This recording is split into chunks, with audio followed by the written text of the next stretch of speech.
মুর্শিদাবাদ বদলে গেছে, রেজিনগর পাল্টে গেছে।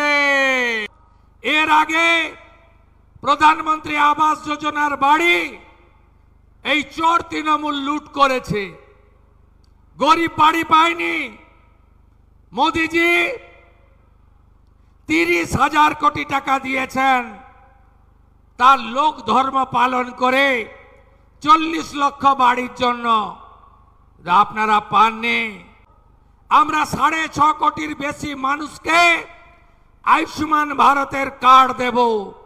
যারা আয়ুষ্মান ভারতের কার্ড পাবেন না তাদের জন্য মুখ্যমন্ত্রী স্বাস্থ্য বীমা যোজনায় 5 লক্ষ টাকার চিকিৎসা ফ্রি দেব এবং সেই চিকিৎসার কার্ড আগের সরকারের মতো শুধু বাংলায় নয় গোটা ভারতে যাতে সেই 5 লক্ষ টাকার বেনিফিট পান সেই ব্যবস্থাও আপনাদের সরকার করবে।